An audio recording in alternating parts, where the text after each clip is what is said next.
You're listening to the Next Wave Radio Network. Round 2, fight! Can't we do our own secret shows? All our shows are secret shows. We have the tools, we have the talent. You have to use so many cuss words. Let's go. Ooh, yeah! All right. If that chair is constricting to you, no, as it was, it's not to me. Oh, okay. It's great. About a year ago, I probably wouldn't have fit in this chair. Oh, really? Yeah, you have lost quite a bit of weight from the look of you. I'm down to almost 187. Looking gaunt. Dude. Yeah. Really? Yeah. I barely got under that myself. You, when you were still here, right before you left, I was still rocking about 230, 225. Okay. You wear it well. I did not. It did not look like 200. Wear it well because I wear layers, layer things. But you now follow the Kevin Smith, school of dressing. And now I'm just like Kevin Smith. It's just melting off. Speaking of which, just reminded me. Yeah. Mm-hmm. Did you see the announcement that he's going to work on Dogma 2? I did hear that. Do we need Dogma 2? Well, I would argue we didn't need any of the sequels that he's made, but some of them have been okay. They've been, surprisingly, the Clerks sequels have all been like.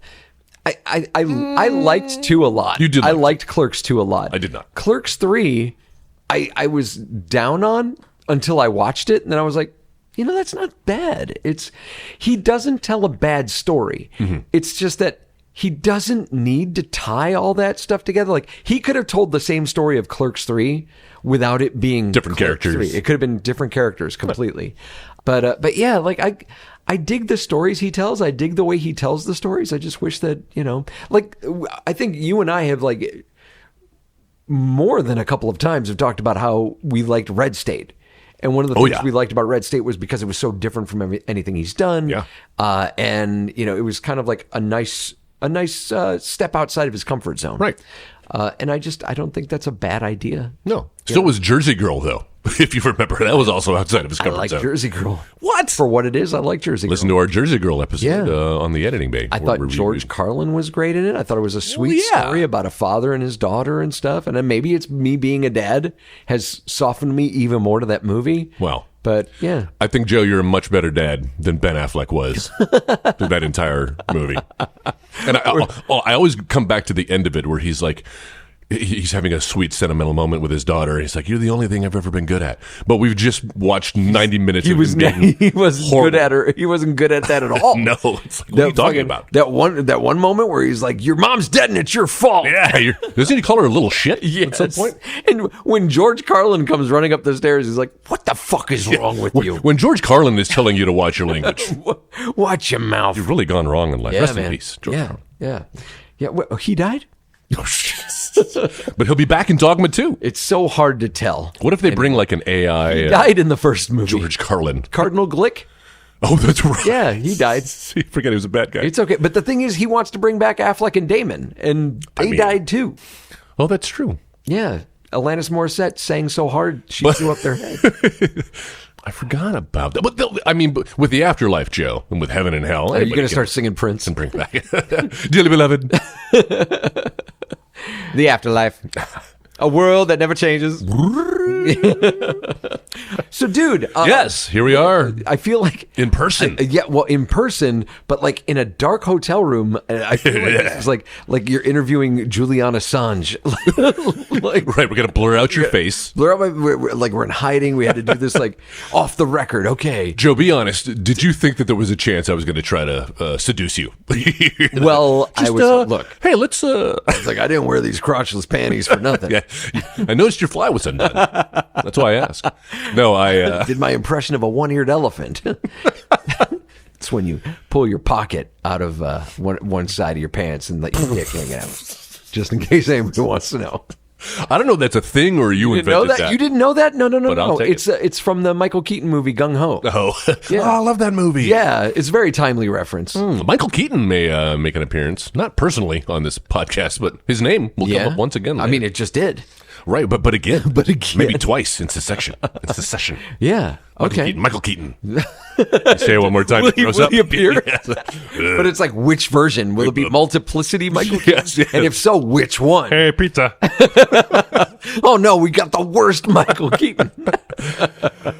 All that and more on this very special Low res, high def. I don't want to call it. I do remember the name of the Call it podcast. the editing bay. We can do that. I forgot the website, but I do believe it is lowreshighDef.com. Yeah, I think you're right. And a couple of different variations. You just punch that into Google. Google direct you and find it. But yeah, this is our podcast, on again, off again podcast. And welcome, dear listener, to season 2. It's been a year. That has been almost exactly a year. Our last episode was It was before Halloween. right after. It was on Halloween. Was it on Halloween? Literally the Halloween episode. Jesus. And then here We we are. talked to Kyle Hall, right? He's like it Kansas is City called- Jason Voorhees or whatever. Yeah, that absolutely. Boise. Boise. Boise Voorhees. Boise Voorhees. Find him on. Very funny. Why are we plugging somebody who's not even on the show? Funny guy. No, but he was. Yeah. He brought a lot He of. still is. I don't think he's dead. Well, he may be. It's He's been a still while. with us. We'll send him this. We'll get him back on because he was a great guest. Listen to our last episode from season 1 of Low Res High Def podcast, where we did have Kyle Hall on, talking Halloween stuff. And here we are, a year later, picking up right where we left off with the season 2. And I mean, it's not like anything's happened No, yeah. in the past. Pretty uneventful. 2024. 2024. Just, you know, in like a lion. Confirmation that we live in the darkest timeline. It really is. It's the worst. How do we get to the prime timeline or whatever they call it? The Marvel Universe. I not to get too much into it, but I remember after like this whole insurrection thing happened 4 years ago, and people were like, "Oh, that's it." Like even like Republicans were like, "Trump's done." Yeah, like, there's nothing you can do. There's to come nothing back you can from do. this. And like my brain is so I've started taking classes, and we'll get into it later. I'm unemployed, but Congratulations. I've started taking classes because I feel like maybe I should bolster my 20 plus years of media and marketing experience with some formal education. Sure. And so I'm taking a media class. And the professor is actually like the head of the student media group, and she runs the radio station for the college. And I introduced myself after I signed up for the class. I wrote her personally and was like, "Hey, you know, this is my story. I'm excited to do this, but just, you know, kind of an old dog learning some new tricks. But you know, it's intimidating, but I'm looking forward to this." And she's like, "Hey, I loved your story. I loved you reaching out. I was curious if you'd like to join the student media group, and you know, maybe there's some kids you can kind of take under your wing. You could help out. Also, I could definitely use some help with the student radio station." So long story short, I've kind of become the unofficial program director for the student radio station. Every time you try to get out, they pull you back in. But it's nice. It's nice to kind of like pay it forward. All the mentoring I received when I was young and coming up in the business. You know, I was fortunate in a business, in an industry where there were so many silos being built by people, and they protected those things. Yeah. I was lucky to have people that were like, "Let me teach you what I know. Let me show you this." And their only thing was like, when you get the chance, teach it to someone else, you know, pass it on. And that's what I'm excited to do. But I ended up running the radio broadcast, hosting it for most of the night of the election coverage. Oh, that's where this is coming. Yeah. Oh, God. Yeah. Oh, I'm so sorry. And so like I'm on with this government professor who I'd never met. And you know me, I'm not really like a government expert. I just know what I know. Sure. And I know I don't know a lot. But I'm sitting here with this guy trying to give him good material to kind of work off of.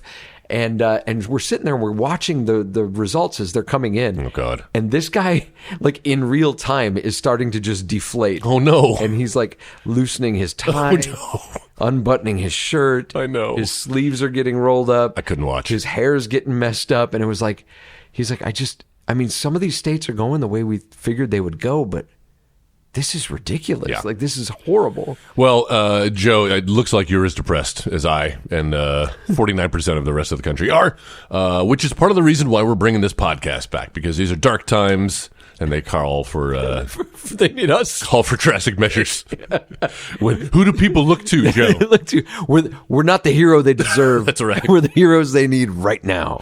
But mostly it's a little more self-serving because I have just had to disassociate from all of this and resign myself to just not following news and hoping for the best. Good for you. So Godspeed, everyone out there. And if you're looking for ways to cope, there are worse ways you could do it than by listening to this podcast once a week or so, as we do. We if you're just now if you're just joining us, here's what you missed in season 1. But no, go back and listen to. We had a good Baker's Dozen episodes.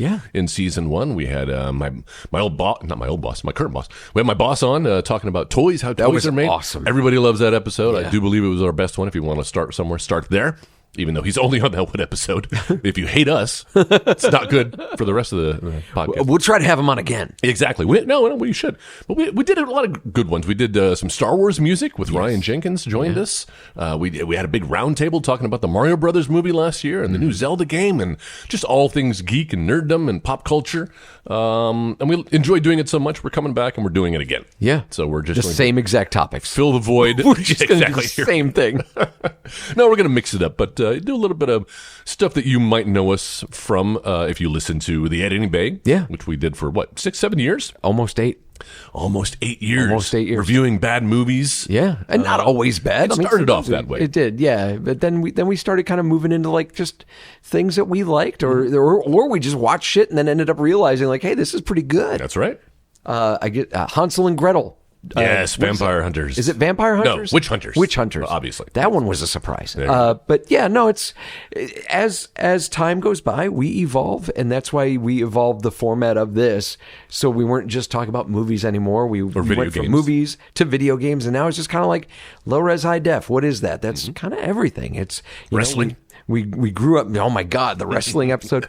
We grew up with the low res era, and as we've grown, technology has grown with us, and we've become kind of fidelity snobs. We want stuff high def, but we still want to be able to play our 8-bit games. Yeah, but with an HDMI. And that's also just the prism with which we view the world. Like our generation is. I don't want to say we're special. Yeah. Sure, I do. I will say that. We are. We're special. We're unique in the sense that we grew up in analog and we saw this transition as adults, not as children and not as jaded adults who just jumped off the technology train. Yeah. But we've seen how it's fit into our lives. We've adapted. And we appreciate the things we have now because we did not have them. I think we got to experience the biggest leap in technology. Absolutely. And adapted pretty well. I mean, space travel was pretty cool back in the 60s, I guess. No, but I mean, even then, I think just from a...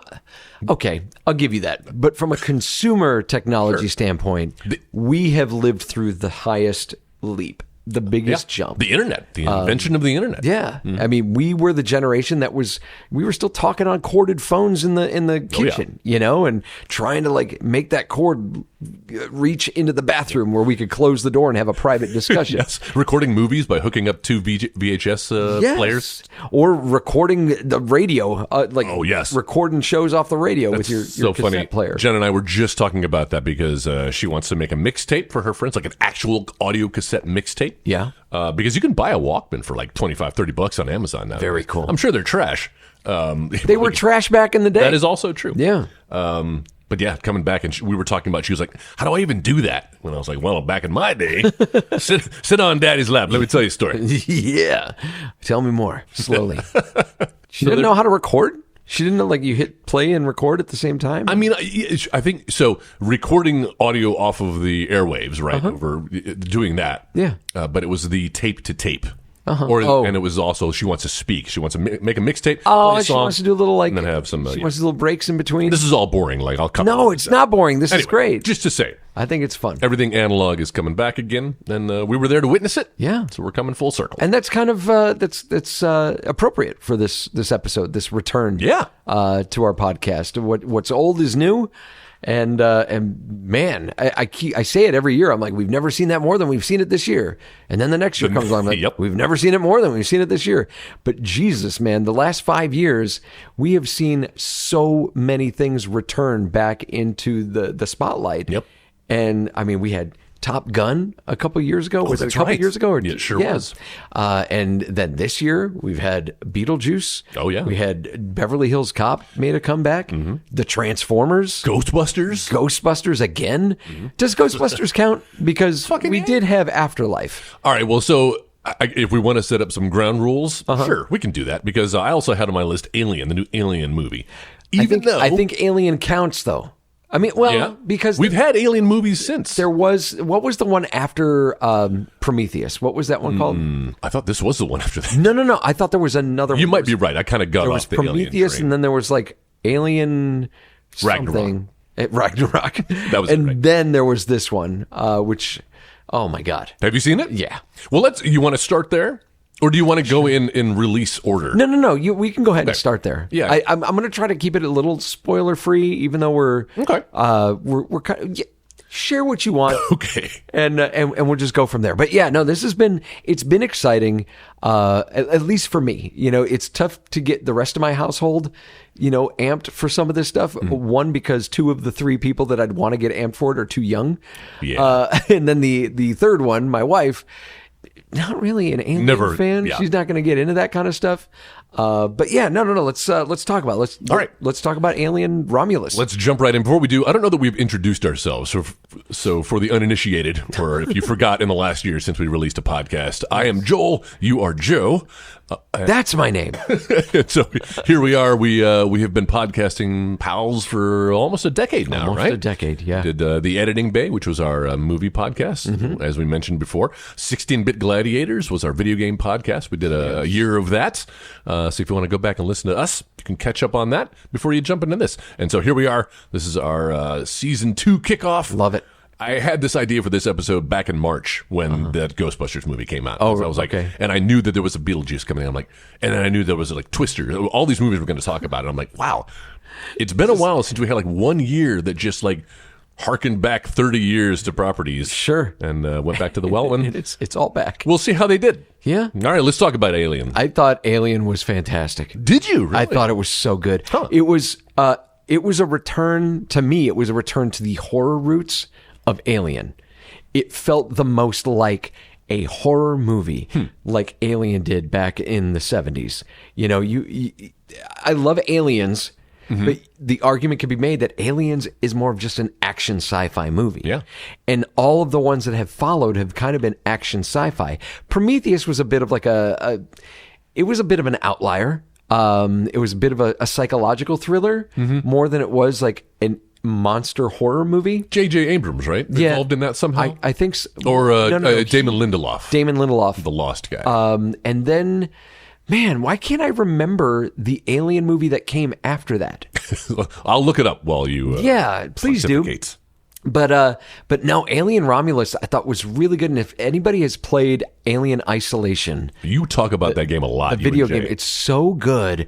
And this movie feels as close as you can get to that game. Like there's so many nods to the original. There's the nods to the Nostromo, and what was going on with Ripley's crew.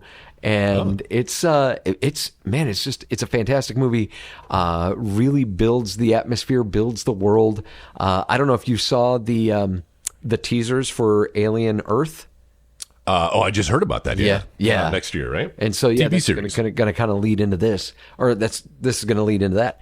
But yeah, dude. I mean, there's not much. Like, I thought that the performances were fantastic.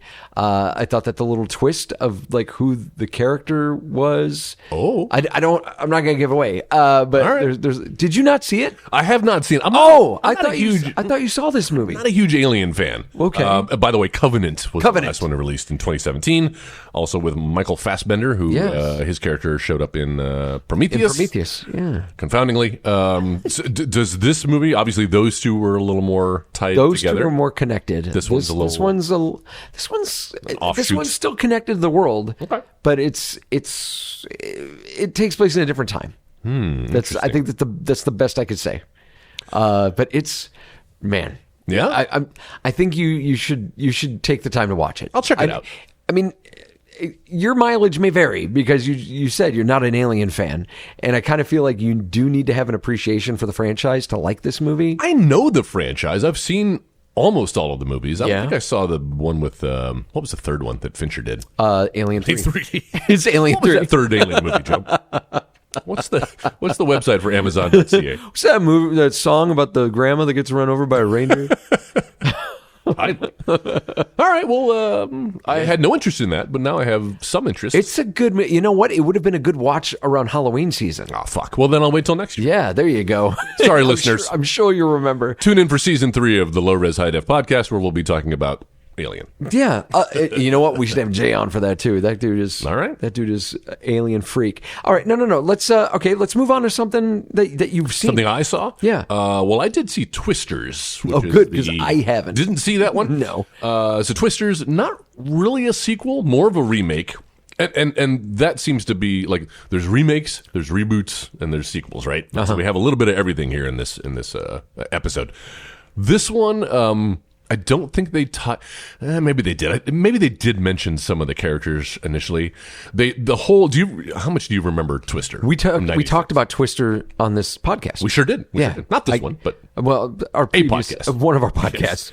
Jesus, Sorry. not the biggest fan of Twister. I think I even said really? that then. Yeah, I'm not the biggest fan of that movie. I love that movie. I kind of feel like it was lightning at a bottle because we had computer graphics that were just kind of coming online. No pun intended. We had Jurassic Park a couple of years before, so everyone's eyes were like open to the potentials of computer graphics in movies. Yeah. So this was like the first opportunity where they could make a movie like Twister. And then the cast was fun. Like you just named, 5 people in that movie who were all great actors or actresses. They just call them actors now, don't they? Actors, performers. Right, there you go. Players, if you will, if you're in the Shakespeare. We don't call them performettes. Who else was in that? Carrie Elways. I mean, Carrie Elways was in it. And so many like of those little bit players are now like who was Cameron from Ferris Bueller's Day Off. Yeah, Alan Ruck. Alan Ruck just had a little bit part in there. Mm-hmm. So there were some really fun performances. It just captured an energy. And I'm talking about the original Twister now. Yeah. Because I'm about to compare it to Twisters, which had more of like a Michael Bay feel. Like right out the bat, they're playing country music. There's American flags flying. Oh, no. One of the heroes is kind of like a good old boy. And I get it. There's a population out there, and maybe they did their focus groups and realized there are populations there's out there. a population Right. out there. But I don't remember the first Twister kind of having that bent to it. And so out of the gate, that movie didn't feel like it was for me initially. Yeah. I say initially, but even in the end, it didn't feel like it. It was a little disappointing. Is it Glenn Powell? Is it him? It's the lead, the guy, the male lead. Like he's been in like everything this year. 8 movies, 9 movies the past year. And honestly, I don't get it. I don't either. I don't see the star power. There's a very like generic, just white guy aspect to him. Unless the dude's a charming guy, like in other projects or something. Like I thought he was fine in Top Gun when he was in the new Top Gun movie, but he was kind of like you could have put anybody in that spot. Yeah, that he was playing. Like he's a good-looking guy, I guess, but as far as charisma, I wasn't getting it either. Nothing stays with me. We tried to watch, was it Hitman? The Hitman or something that was on Netflix. That was the first thing I saw him in. Richard Linklater. I was like, all right, let's see what he can do. Yeah. And I bailed out after like 20 minutes. Really? Not just because of him. It was a little far-fetched. I don't think they did a good job of setting the character up before introducing the premise, the plot. But also, I wasn't really jazzed by that guy. Yeah. So I was like, all right, I'm still waiting to be won over by him. And maybe he'll be the who's the star of Avatar? Oh yeah, that one guy who was in everything that year. He was in the Terminator movie, and now he doesn't work unless there's another Avatar movie. Yeah, exactly. Yeah. Everybody was just like all chips in on that guy in 2019 or whatever. And no, I think the America collectively sighed. Yeah, when we saw Sam Huntington or there something like that. Yeah. I saw. Did you ever see that movie he did with Sydney Sweeney? Anyone But You? No, I heard that was good. It's not bad, but not because of him. Rom-com? Like she's really funny. Yeah, she's really good. She's got a star. And I know that's kind of off-putting to some people. Some people, they discount her because they're like, oh, well, she's just hot. She's pretty. Madam Webb's, but Sydney Sweeney. Yes, I'm sure that's what she likes to have on the very top of her resume. I just want to make sure that you say Madam Webb's Sydney Sweeney. But like, she's really funny, and I don't if you've ever seen her in that show with Zendaya, Euphoria. Yeah. She's fucking great. Yeah? She's got some great acting chops. But yeah, like she carried him through that movie. So yeah, I'm trying to think if there's anything that guy's been in that I'm like, yeah, he was really great. Well, Twisters will not win you over on that guy. How about the supporting cast? Was it like the first one? Did they have a good supporting cast at least? Yeah. Was there like a Kumail Nanjiani in it? No, I'll have to look it up here. It was so forgettable, Joe. Yeah. The cast is fine. it just didn't. It didn't have that magic that I feel like the original had. Like I was in on it. That's a problem with movies like that, especially with twists. Like you can go back and you can do like another Alien. You can go back and you can remake a Rocky movie. Because the characters have some depth. Yes. Because the world has some depth to it. There's something compelling about it. Twister was one of those movies that's like I didn't like it very much, but a lot of people did, and I get why. Like you said, it was kind of lightning in a bottle. It captured you with the special effects. It was fairly well written. Like the characters were fun to hang out with for an hour and a half. And so you didn't feel like you had wasted your time by the end of it. But it's a hard franchise to like, let's capitalize on that again. We're going to build on that. If you're going to build on Twister, then it really needs to build off of the characters that you had already established. Well, they tried to. So we don't have the characters, but they're kind of mentioned because that whole Dorothy, that was the machine. The MacGuffin of the first movie. Well, not really MacGuffin, but you get the idea. The plot point. They bring that back. Except it's like version 2.0 of that. So they're trying to. So I appreciated that they're kind of building off of that. Like, do they like even refer to like, oh man, remember when such and such was out there doing this? And I don't think they could do it by name, but I think they even call this like Dorothy 2. But they don't refer to the characters. Do they refer to the characters? Not to my memory. Yeah. There isn't like, she's not like the daughter of Helen Hunt, if that's what you're thinking. Or even like Helen Hunt didn't show up. No cameos, unfortunately. Wow. Yeah, I know. That kind of seems like one of those things. It's like, all right, this movie's a lock if we could get like Helen Hunt to come back and be in it. Yeah. Let's just even for like for like 2 minutes. Wow. That's amazing. Well, I still think it wouldn't have been enough to save it. So it's one of those like 6s, you know, on a scale of 10. I'm not going to tell you not to watch it, but if you already aren't into it, it's not going to win you over. Wow. And I was expecting to be, or I wasn't expecting it. I was hoping to be surprised. And yeah, just kind of left flat. And the nostalgia. You wanted to go back and you wanted it to grip you like it did back in the day. I wanted that feeling. I understand. And maybe that's the problem. We're so jaded by today's graphics that like, seeing a 3D generated tornado isn't really impressive anymore. It's not as impressive. Yeah. Oh well. Well, keeping it in the tease, and something that I think did work when it came to like special effects, Transformers 1. Yeah. Did you see that? I have not yet. Bro. Yeah. That's what I hear. Fantastic. I'm going to check it out because I don't think I love any of the live action. Yeah. And I remember reading after this movie came out. Bumblebee's good. Okay. Yes.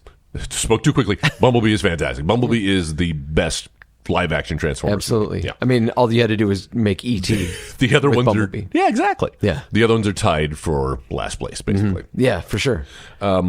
This one is really good. Yeah. It's solidly always written. Best in animation. Solidly written. The voice acting, the performances. Yeah. We get some familiar names back. Really good. No. Okay. No. So you've got Chris Hemsworth plays Orion Pax, who is what Optimus Prime is before he becomes Optimus Prime. Oh, it's a prequel. Yeah, it's all a prequel. That's why it's called Transformers 1. Exactly, yeah. And so it's and it also plays off of Till All Are One. Hey! Yeah. And so it's the story of Orion Pax and D-17, who are best friends, and they are what they call, I think, what was it, cogless Transformers, robots. They didn't have the transforming cogs. Oh, cogless, I see. Yeah, cogless. No. And so, like, they work in like the energon mines on Cybertron. And there's this whole thing about like, they look up to the primes, and now the remaining prime that survived the war with the Quintessons is Sentinel Prime, and they just want to be something special. And Orion Pax is this like troublemaker. He keeps getting D-17 into these stupid situations, and they end up in this like this race with other Transformers. It's like this annual race. And they end up coming very close to winning this thing and become like kind of heroes to like all of the other like lower kind of robots or whatever.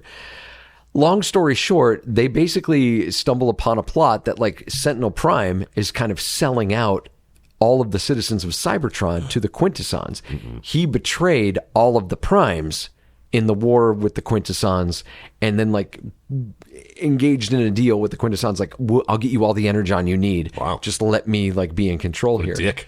And so like it's cool. You see like this character shift as Orion Pax starts to become like more like into like we need to make sure like people know about this. And D17 is like, we've been played. I've followed the rules all my life. I've done everything I'm supposed to do. Nice. I've been betrayed. I want revenge. And it's outstanding. And without spoiling too much more, they end up getting cogs and able to transform, and you kind of get to see all that come together. And it's this whole search, like the Quintessons want the matrix of leadership that's been lost when the primes were all destroyed. And eventually the matrix of leadership is found. But you've got some who it goes to. You've got some great performances. Like I said, you have Chris Hemsworth is Orion Pax, nice, and Scarlett Johansson. Is one of the RC voices. She's not RC. Ah, she'd be a great RC. It's like the other one that's not RC. Because I thought it was going to be RC as well. Keegan-Michael Key is Bumblebee, and he's fucking awesome. And they even have like a reference to the Key and Peele skit really? About the substitute teacher, where there's Aaron, but it's Aatron. No way, that's hilarious. Yeah, I love so that. I totally ruined that, but yeah, it's outstanding. Steve Buscemi is Starscream. And, what? And it fits. Lawrence Fishburne. John Hamm. Yes. Hell of a cast. That's right. here. John Hamm is Sentinel Prime. There you go. It's so well done. Is it for kids, though? It is. We took the kids to go see it. Okay. Well, I mean, that's not a selling point for me. I don't want it to be for children. It's a little intense, all right. for the children. Now we're talking. But it was fine. It was fine. It's family friendly, but for Transformers fans, like, this is the movie you've been waiting for since the 80s. I love the idea that I know you've been using the code names, so I'm not sure if I'm supposed to know who the characters well, I you're said referring to are. Orion Pax becomes Optimus Prime. Right, but you didn't say the other one. No, I didn't. Yeah. But you can go ahead and do I it. figured it out. I think if you're listening and you're a fan of Transformers, you probably figured it out too. But I love that they have developed that relationship. Yeah. And kind of make it a Gandalf Soren. And it's believable. Like it's substantial. It's believable. The shift between the characters. It's not spoon fed. It does feel like a natural kind of ebb and flow and progression of the characters. It's well written to a point where you walked out of that movie and you go, wow, that was better than it needed to be. Great. Like it was so much better. It was crafted with so much care. How do they do this right? But they've had almost 15 years of these other Transformers movies that they've barely gotten correct. Like this. It's none of them have been about character development, or if there is, it's all with the humans. Yeah, and Transformers was never about the humans. No, and the nods that they take and the winks to the audience when it comes to like references to the original movie, and to the TV series is it's great. There's stuff in there for fans, stuff in there for newcomers, stuff in there for kids, adults. It really delivers. Does our podcast theme song make an appearance? You got the touch. Kind of. Yeah? It kind of does. Interesting. All right. Yeah. Well, now I'm in. Yeah. Well, can I just, I'll say what happens. So, D17 and Orion Pax are part of Scarlett Johansson's mining crew. And Orion Pax is his braggart, and he's like, don't worry, I've got the touch to get, all this stuff, we've got this. All right. And she's like, look, you have neither the touch nor the power to make this.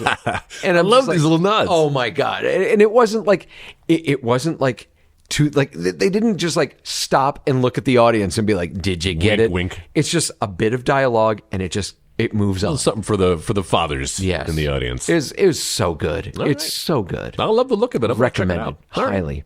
What's next on the list? Well, I mean, it's nice to have a good Transformers movie. Like, hopefully this is the end of live action. Well, it probably won't be. It won't be. Is there going to be a live action? You know what? Transformers? Look, what was it? It was called Rise of the Beasts. Was that the one, the latest one? I think so, because the last night was the one before, right? Yeah. The Rise of the Beasts, because there's also Rise of the Fallen or something like that. Or Revenge of the Fallen. That was Revenge the of the Fallen. second or third one.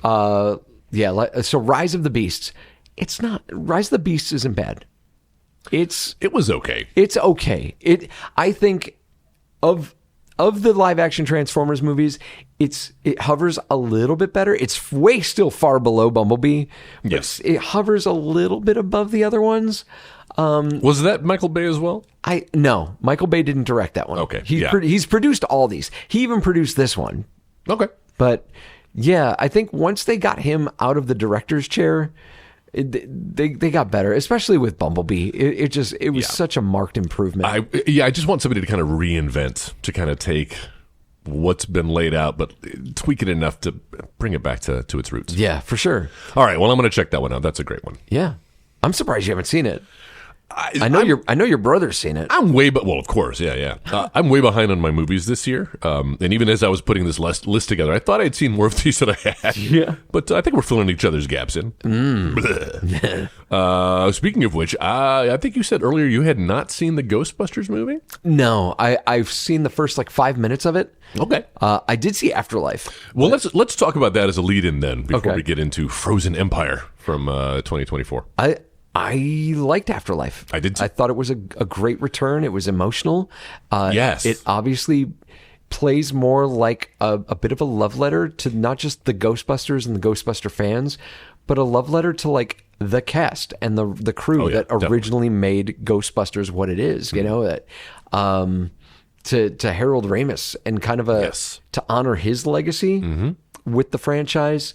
I know there's some people that kind of get a little eye-rolly about the ending of that movie. I thought it was great. The ending is what makes that movie. I thought it was so good. Without that ending, it's this movie. Yeah. It's Frozen Empire. Yeah. Which does not have the heart that you mentioned. And whereas Afterlife should have been like a swan song for the old cast and passing it on, they've doubled down on them. They've brought everybody back, and they're even more in the movie, which, look, I'm never going to complain about seeing Bill Murray or just the original Ghostbusters strap on their particle accelerators and kill some ghosts. Well, you can't kill ghosts, but you capture them. Yeah, you bust them. But that's right. It makes them feel good. Capturing makes me feel good. So they're back even more. Dan Aykroyd's in more of the plot. Winston's in more of the plot. So, they were trying to pass the torch with that last movie. But I get it. You're not going to make a Ghostbusters movie with just Paul Rudd. Yeah. And that little girl. Although that little girl is amazing. She's from here. She was... Yes, that's right. She's from Dallas. She's from Flower Mound or something like that. Yeah. She's fantastic. And, of course, you got Finn from... what's his name? Finn Wolfhard? Yeah, thank you. From Stranger Things. Mike Wheeler. So the problem isn't really the cast. This one just felt a little more aimless. Yeah. And so the things that were somewhat forgivable in the last movie, where it's we're bringing the Stay Puft Marshmallow Man back. We're bringing back the Gozer dogs and things. Yeah. They eventually kind of tied into the plot. Although the Stay Puft Marshmallow Man, still unsure about that. Yeah. Well, they're back again. It's weird that they keep coming back because of when you consider where that came from originally. Exactly. That it was just a random thing that popped into Ray's head. Yes. And now they're like the minions, basically, of Ghostbusters. They show up. Market it. We're going to package it. We're going to... slap it on a plastic lunchbox and they sell it. We're going to sell it. So they're back again doing some... it's fine. It's inoffensive. This one just felt a little rudderless. Even though it had Paul Rudd. It was both rudful and rudderless. That's a t-shirt. But I don't want to give too much of the plot away either. Yeah. There's not much to speak of. What I remember is they're doing New York thing, right? They're busting ghosts. It's the new crew now. We got Paul Rudd and the woman from Gone Girl. Why are they in New York? Because all these movies are in New York. Well, I mean, the Afterlife wasn't. True, right? But now if you're going to kill, I keep saying kill. If you're going to bust ghosts, you can't go out into the cornfields. You got to go in the populous areas. So I'm assuming what they inherited Egon's franchise. That's exactly so that's the other thing. Not only is the cast back, but the firehouse is back. And you know what? Look. We love nostalgia. The reason that these movies exist still is because people like you and me will shell out hard-earned money to see them again, to revisit. Sure. So I'm not going to disparage them for trying to, harken back to what we loved about the original movies. But it's got to make sense. Yeah, it's got to make sense. And Have I a think purpose. sometimes people forget what the first Ghostbusters movie was. It's a weird movie. The first, it's You a watch weird it with movie. virgin eyes. It's hard to.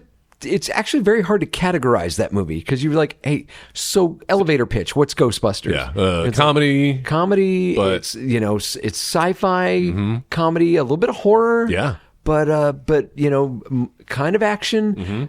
But it was a product of its time. Like it was the 80s. What was the 80s? The 80s was very supernatural. You look at Poltergeist, stuff like Poltergeist, and you had a little bit of Star Wars in there, and you had a little bit of Meatballs or Stripes or Caddyshack. Yeah. Like you had some of that comedy. It was like this perfect storm of all the elements that kind of came together and made a good movie. At its heart, Ghostbusters is a comedy. Yes. It's a comedy.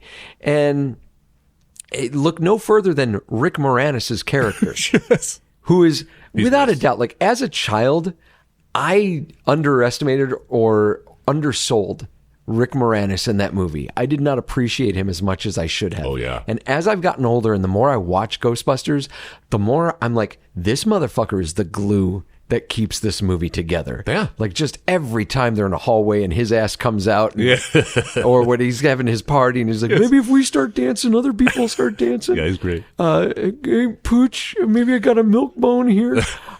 He's fucking hilarious. And the change that his character goes through, it's great. Like all these other characters kind of stay the same, and it's their job to just tell the story or facilitate the story. Yeah. Meanwhile, you've got Rick Moranis and Dana. Sigourney Weaver, who are kind of, they are the central points of this movie. Right. And the way that it all kind of comes together, you never see that again, not even in the second one. Second one's awful. The second one's not a good movie. No. I keep going like, is it appropriate as a sequel, or is it an okay movie but a bad sequel, or is it a bad movie but an okay sequel? It's neither. Yeah. Well, it is an okay sequel, I think, but it's not a good movie. It's not. I don't think so. It's not. It kind of has a little too much Deus Ex Machina that's going on in that movie. The fucking Statue of Liberty, ludicrous. That whole bit, like when they jump the shark with Statue of Liberty walking through like that. I love that they're using like an NES Advantage controller to pilot him. Pardon. So, I thought, and this is going to be an unpopular opinion, I thought that the Ghostbusters Answer the Call Thank you. was a really good Thank you. film. Yes, Like, I've been screaming this since 2017. it was a great follow-up. You want to talk about something Ghostbusters. that captured the essence of the original? Yeah. It is first and foremost a comedy, and then they tack all these other elements, and it just works. I think that one works a lot. They create a reason why. Like there's these people, they've been brought together. There's a reason they've been brought together, but then because of these circumstances, they bring their skills together to do something about it.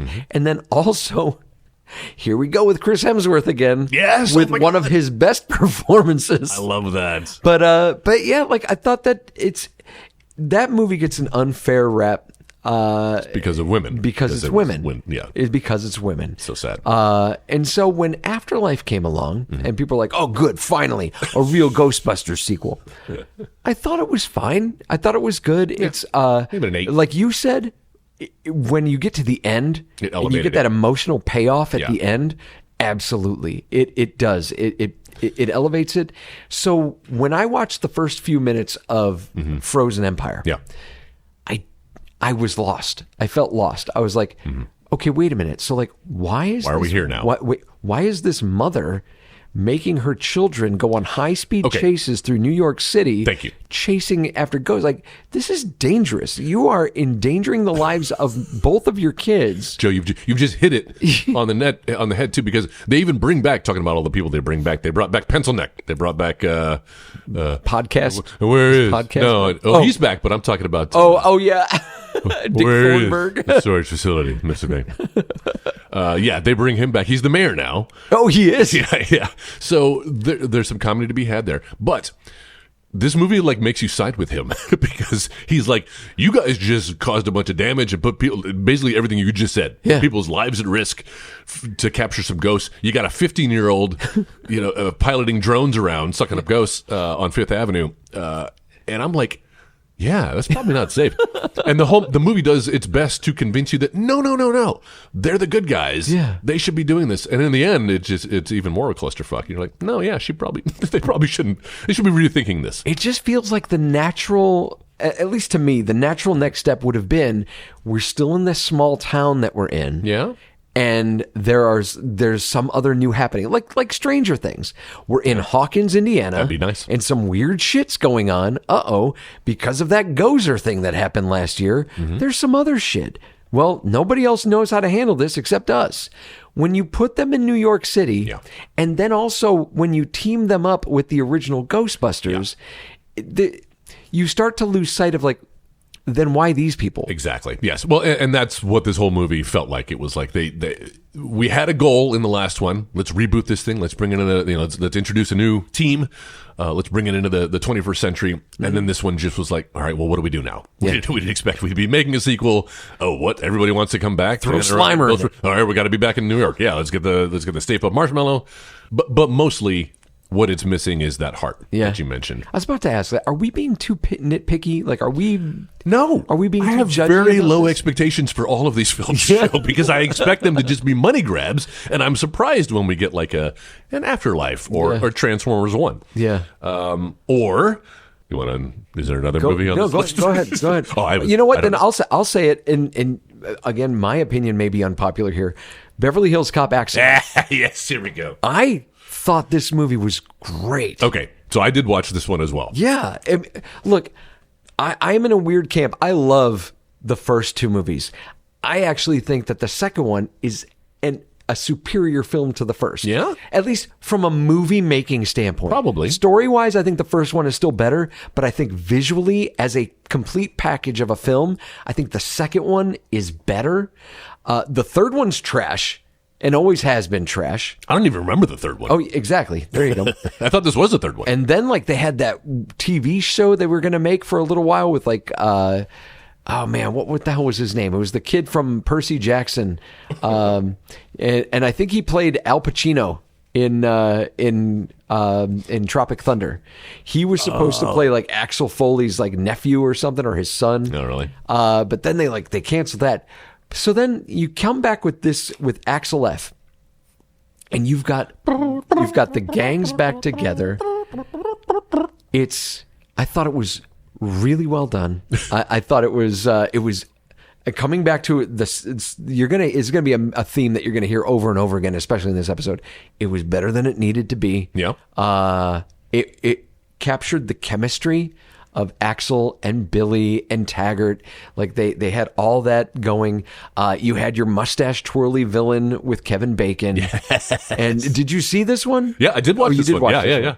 But one of the things that I loved the most, so the relationship between Axel Foley and his daughter, that's kind of the story behind this, is that Axel Foley's daughter is, I think she's the public defender. Yes. And she ends up she's getting like death threats and shit. So he comes to town to try to help her out, but they've got an estranged relationship. Mm-hmm.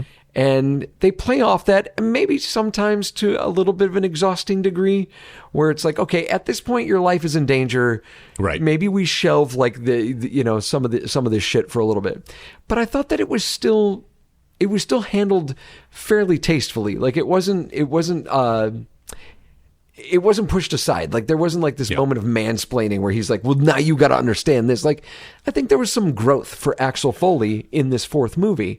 But the thing that I really dug and where I thought this movie really got its chance to shine was when Joseph Gordon-Levitt and Eddie Murphy got to work together. Yep.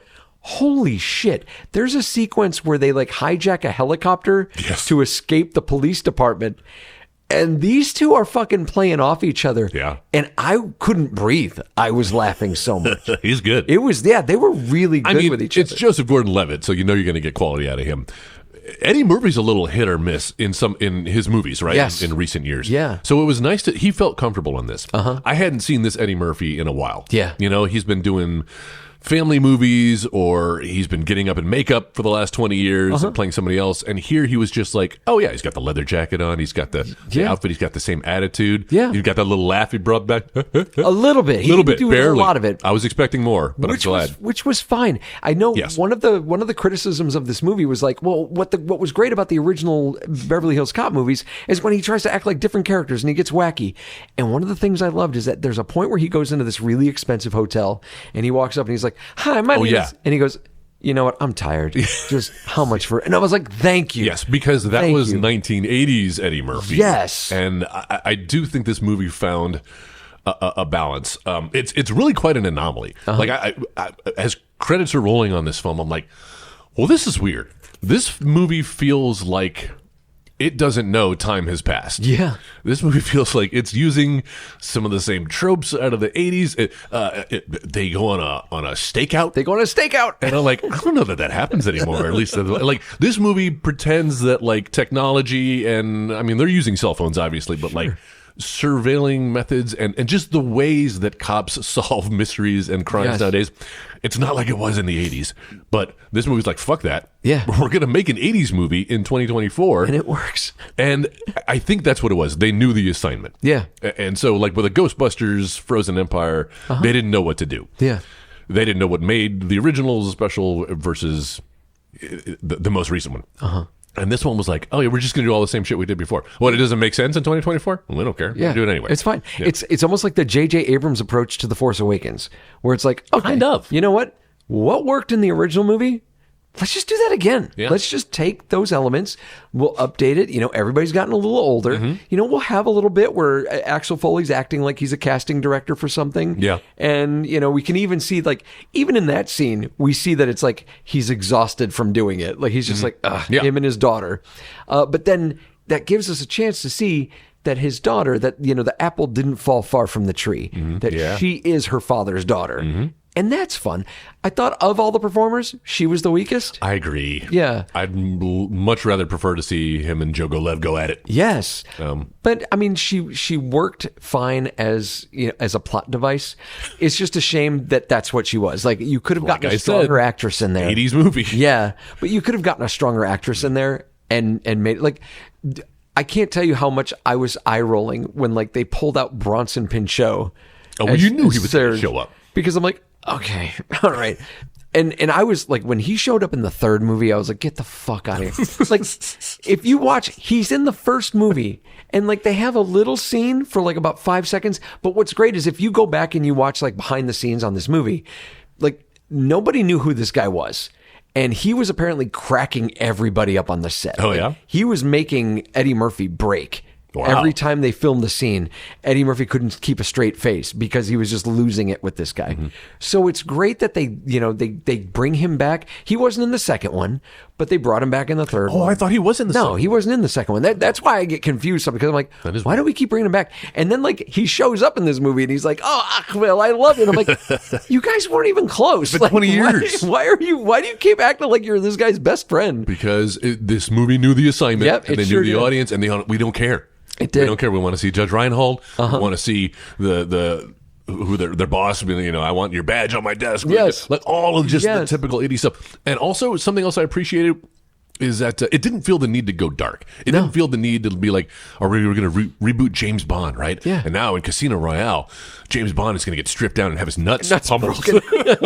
Oh my God. It is a really horrific scene. Yeah. And that's the worst thing that happens to him. Forget about all the other stuff that happens leading up to that, him almost dying several times. So I feel like they could have very easily fallen into hey, this is 2024's audiences. They expect a little more realism.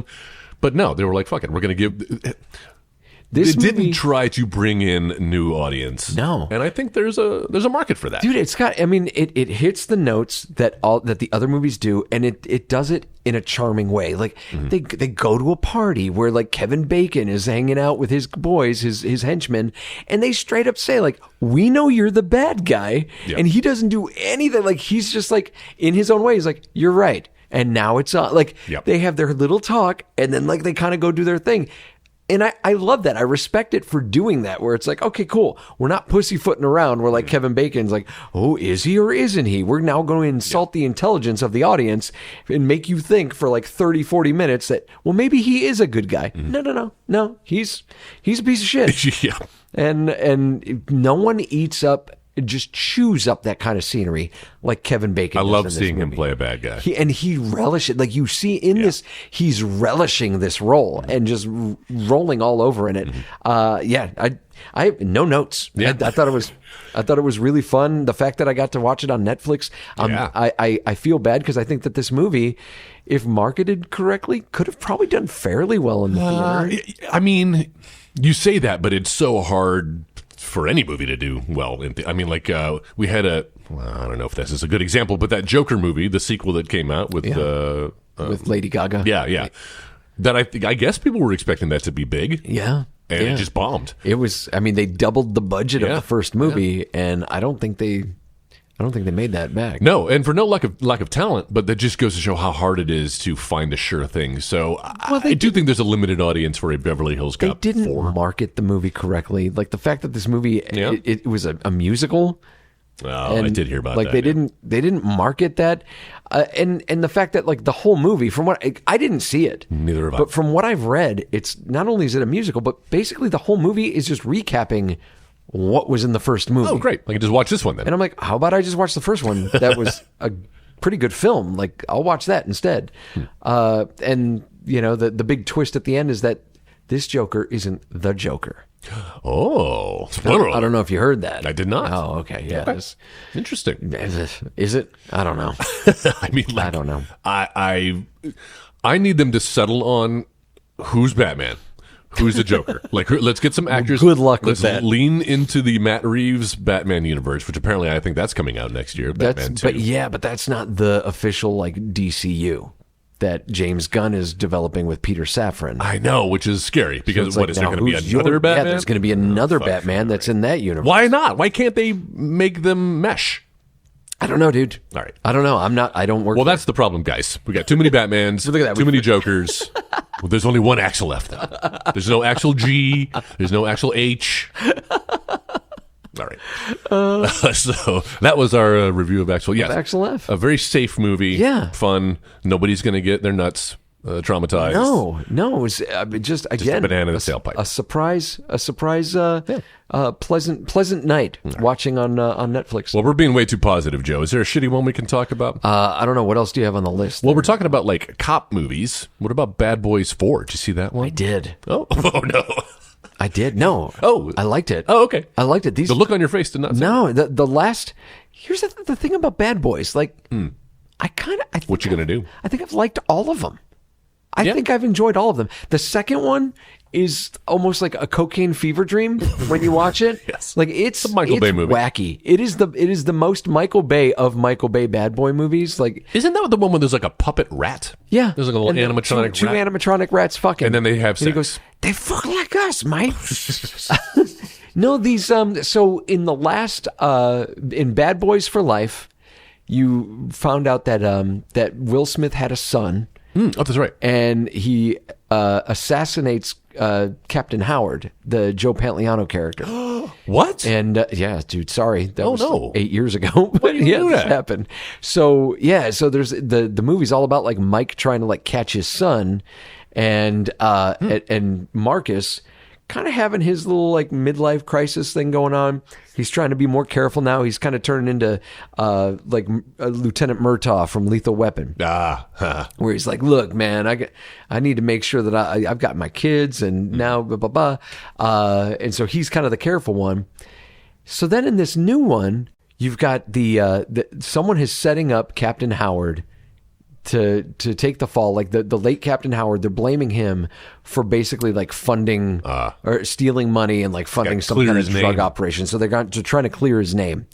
And they've got like Captain Howard's daughter and is investigating and trying to find Mike Lowry's son Okay, so they break his son out of jail to help them because he was involved with these people that are now trying to set up Captain Howard or whatever.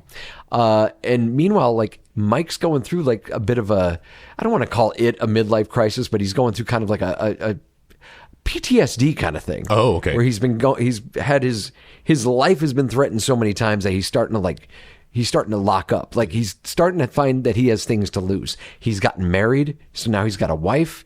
He's got a son out there, and so now he's starting to think of all the things that he has to lose now. Mm-hmm. And I thought that it was a really mature and cool way to handle this stuff. You got to start addressing some of these topics because these guys are in their fucking 50s. They're in now. their 50s. Yeah.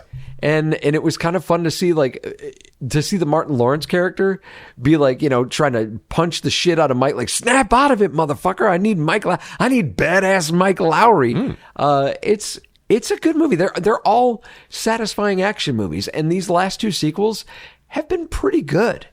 All right. Yeah. I would recommend.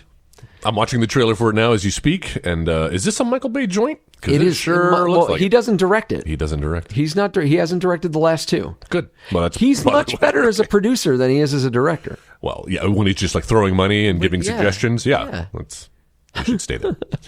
All right. Well, maybe I'll check that one out. What was that, Netflix? Yeah. I think you could see it on Netflix. Let me ask you a question. Double feature. Because I haven't seen this movie yet, and I know you did. Yeah. And we talked about Michael Keaton earlier on. Beetlejuice. Let's do it. Okay. I didn't get a chance to watch this. So just watched it a couple nights ago. I really like it. Yeah. I really like it a lot. I was worried about this. I was worried about it too, especially after all of these especially after having watched Ghostbusters and Twisters and leading up to this, and this was like the last hurrah of the big 80s, 90s remakes this year, unless you count The Crow. Well, that already came out, didn't it? Yeah. We got one more coming out. Can't remember what it is. The Crow. Oh. Is there anything we should say about The Crow? No, I mean there really isn't. The thing is, you're talking about a franchise that like has had. I ask you if there's anything to say about it. You say no. And I'm like, now I've got something. 5 minutes later. You've made 2 sequels with The Crow City of Angels. No, there's 3 sequels. 3. There's Crow City of Angels. Then there's like The Crow Wicked Prayer or something like that. And then like The Crow with Eric Mabius, who plays like a guy who gets killed on death row unfairly. And he comes back for revenge. Like the sequels are all different characters. Why the fuck? Interesting.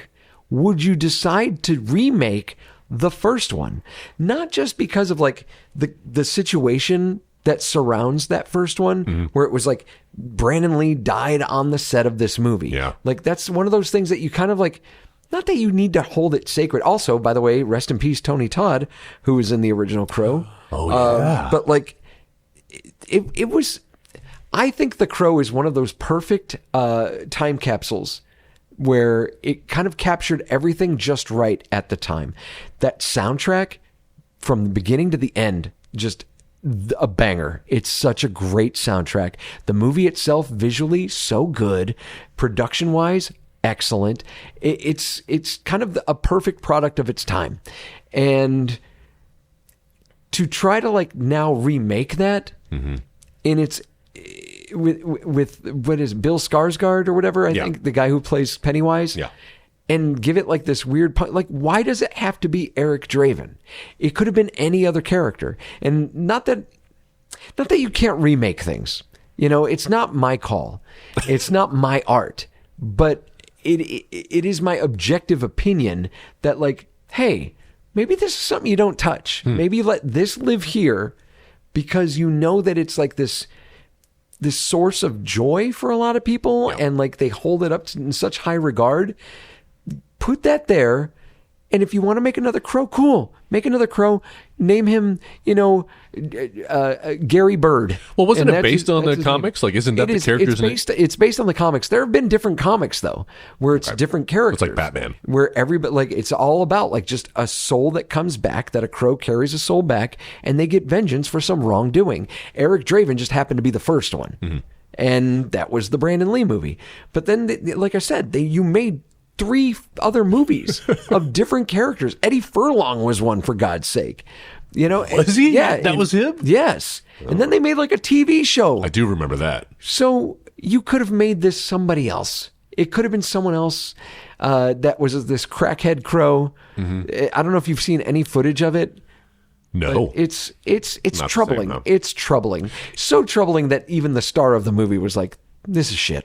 Oh, no, really? Oh, yeah. Bill Skarsgård's like, You know, you do have to be brave as an actor to take the lead role in a movie where the lead actor was murdered. accidentally killed during the filming of. Yeah, and then so many people were talking about The Curse. Now I know that was linked to Bruce Lee, and Brandon Lee, whatever.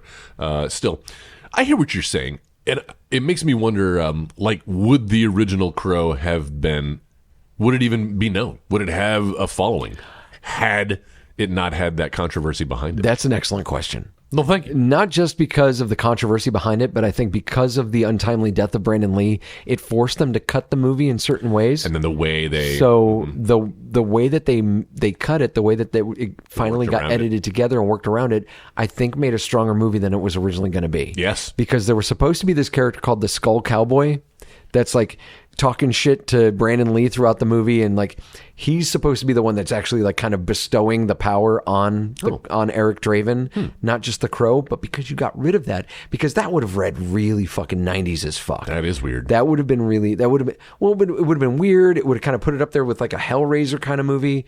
Whereas you take that character out, and now when you watch that movie, it has this really like ethereal kind of fucking energy. Yes. Yeah. That it wouldn't have had if you had this Skull Cowboy walking around going, "Well, partner, looks like your work here is done." Less is more. No, exactly.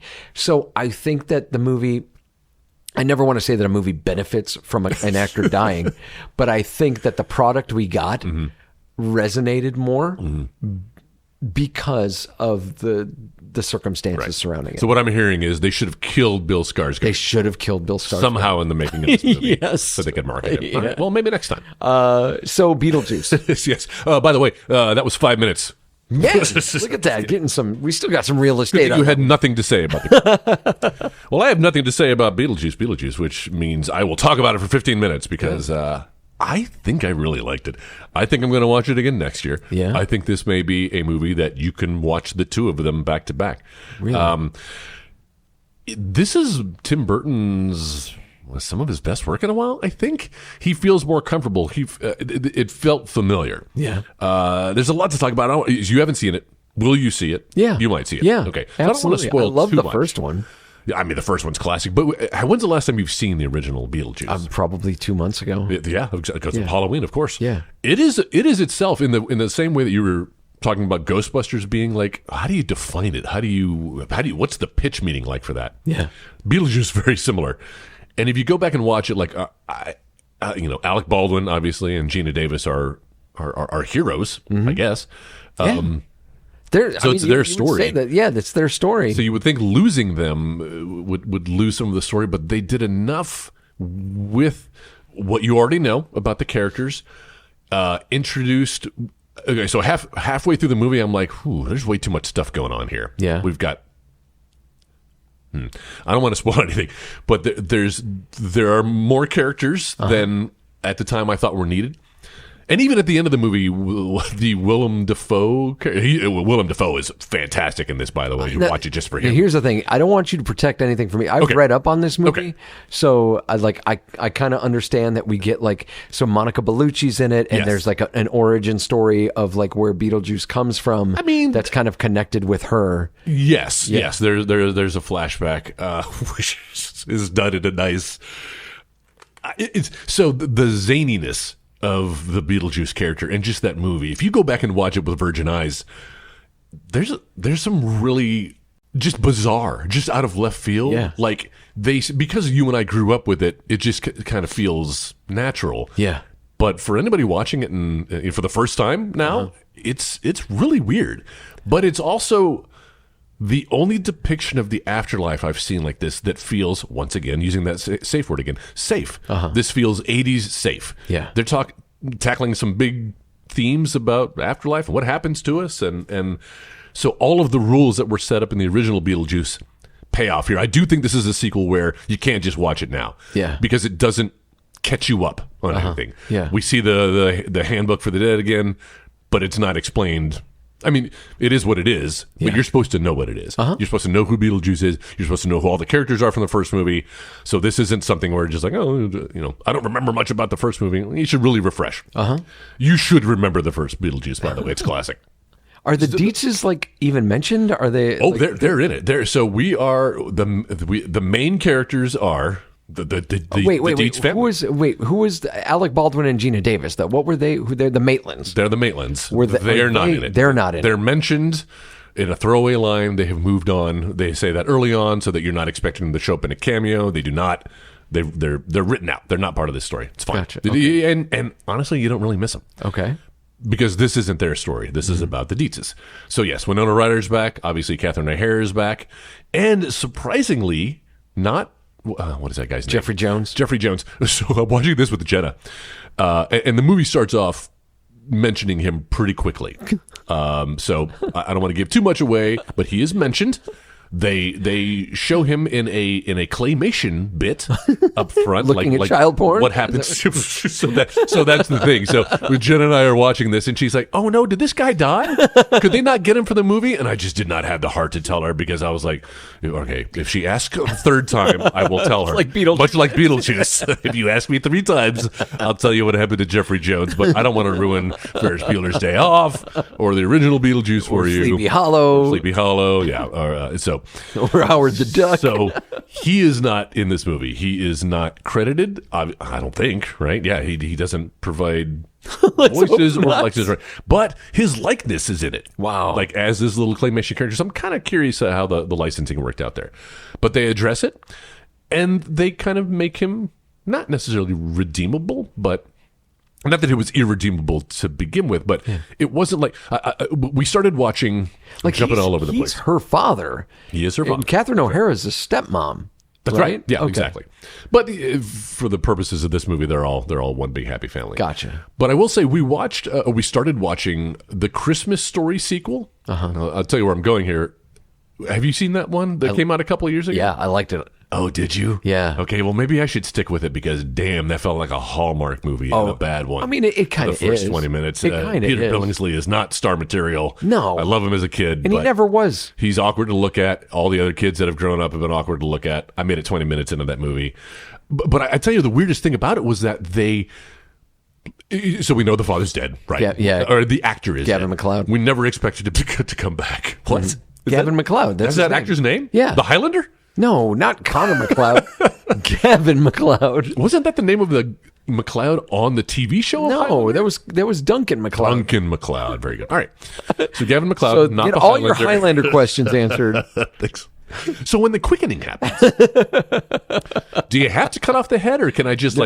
It's got to be the head. chop it? No, it's got to What be if the head. what if I get 3/4 of the head off? I mean, It's just if you dangling remember, at the end of the first Highlander, it was like the Kurgan's head started to kind of come off, and the quickening was coming out. That's right. And you need that so, clean sweep. so you did enough, but you need that clean sweep just to kind of make it's it's a courtesy. All right. So what was I saying? I don't know. Christmas Story. Christmas Story. Christmas Story 2. So the beginning of that movie, and I'm thinking they're going to pick it up like the father's already dead. He passed away years ago. We're not even going to mention him. Maybe we'll show a picture of him, whatever. But he's still alive at the beginning of the movie, unseen. Yeah. And then he dies. Spoiler alert for anybody who's going to watch Christmas Story 2. But you should know going into it that they kill him off screen at the beginning of the movie. Yeah. To which Jen and I are like, why bother? Yeah. You could have already been gone. Who are you fooling? And why are you now making this movie about...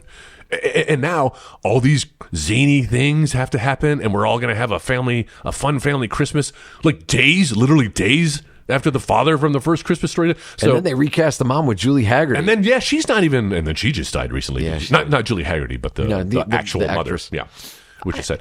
It ends.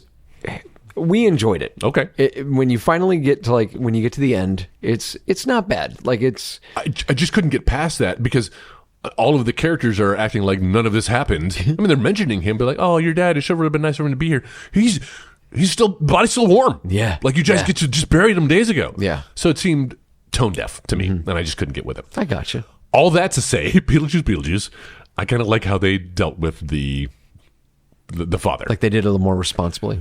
a little more responsibly and made it make sense, and then made it come around in the end without spoiling too much. So loved that. Love Jenna Ortega is just like a national treasure. Like she is, everything she does is great. We're going to be seeing her for the rest of our lives. She's going to be winning Oscars. She's not going every time I see her in something, I'm impressed with her even more. Well, this just in: Jenna Ortega died in a car crash. No, stop. We are in the darkest timeline. No, she didn't. I'm just kidding. But she's great. Christ, please, nothing happened to Jenna Ortega. I won't be able to publish this episode then. Put that out there. I'd be out there. But no, she's great. And then Beetlejuice, obviously Michael Keaton coming back, just falls right into it. It is a little jarring to see how he's aged, but more to hear how he's aged. Yeah. Like, especially if you're going to do a double feature, like he really sounds like Harrison Ford now. Oh my God. To the point where, like, I recommend watching this movie with subtitles on because you'll miss some lines. Oh my God, no way. He's really down there and it's hard to understand. Really? Yeah. But really brings it where he needs to. And I love some of the things that they add on to his character. I love that flashback where we see him. I won't spoil it, but I love the way that it's told. And Tim Burton is really digging into his horror roots here in the movies that he grew up with. And then the new characters they add, like I said, I thought there was too much going on, but in the end, I kind of felt like it was pitch perfect. They even have another musical lip sync montage. Oh, really? That I thought worked really well. Maybe a little long. I really went in to this movie thinking I wasn't going to like what they did with it. Really? And feeling like another cash grab and feeling like, oh, this is just sad for everybody involved. And now I'm like, well, I want them to make a third one. Let's bring it back. I mean, they have to. You have to have a Beetlejuice, right? I think so. So one of the things that had me worried when I saw the original trailers for this is that, like, there's a moment where it's almost like the shrunken head guys are the minions of this movie. So, yes, they are the Stay Puft Marshmallow Man of this universe. Doesn't make a lot of sense, but still a funny visual. Yeah. I still love seeing those guys. Not really explained why there are many of them and why they're around and how they're working in the plot. I do feel like that's something that was foisted upon Tim Burton. Like, okay, we can make a sequel, but we got to have these guys back. What's the most marketable thing? Yeah, the shrunken head What guys. do people like about and the sandworms? Sandworms back. Do they explain what that's all about? Like what the sandworm thing is? I mean, no more than what we know from the original movie. Yeah. But the way that they play it works in this universe. Jenna Ortega even has a line when that happens, and she's just like, man, the afterlife's really weird. And that's the thesis of this movie. The afterlife is really weird. But the costumes, and you would appreciate it, Joe, because there's a lot of practical effects, a lot of makeup, very little computer effects, except when they need to do it, and they're done sparingly. Well, Tim Burton's great at that. He is great at that. And you look at, like, some of the stuff that is kind of lackluster is Dumbo. Yes. Where it's like they made him use all this, like, CG stuff. He's great, and he's at home when it comes to practicals. He did his own. Like, he used to do his own stop motion shit. Yeah, absolutely. Back in the day when he did his first films. Yeah. So it's nice to see him come back to this. Obviously, to come back to Beetlejuice is probably a huge passion project for him. That's what I was going to say too. You can tell that he has a little more care. He's got some stock, some skin in the game as to how these characters are portrayed, and I think he handled it perfectly. Yeah, I really enjoyed it. So, unrelated, but kind of related. Michael Keaton. Did you happen to see the new Flash movie? I did. Yeah, yes. Where he comes back as Batman. Yes. What did you think of that? Maybe not the movie as a whole, but what did you think of his return to the character? I thought it was weird that they were using a body double initially. Because the body double didn't move like Michael Keaton does. Ironically, same issue I had with the Egon, the body double that they had in Ghostbusters Afterlife. Yeah. At the beginning there. It didn't feel like that's how Egon would move. That's how Harold run. Ramis. Yeah. Even though it was his profile, it didn't feel like him. So there's that whole scene where he's like jumping up on the kitchen table and doing these like karate moves, 60-year-old fucking Michael Keaton. And we never see his face though. He's got that long hair. Oh yeah. Like Sean Connery from The Rock. Yeah, he does look like Sean Connery from The Rock. So I will say that I thought Michael Keaton was great coming back in that role. I don't like what they did with that character. I don't think that movie was great. I expected, I don't know why I expected more out of it. I shouldn't. I expected more out of it because I thought Ezra Miller's Flash was one of the more charming things about like the Justice League. Absolutely. I thought that he was really fun, and I thought that the movie had enough promise. It's like, oh, okay, I kind of see what you're doing. Like, it's an alternate past. You know, you've changed history now, so now you've got like Supergirl, and you're trying to like reconcile things with like a past you. All right, cool. And it's like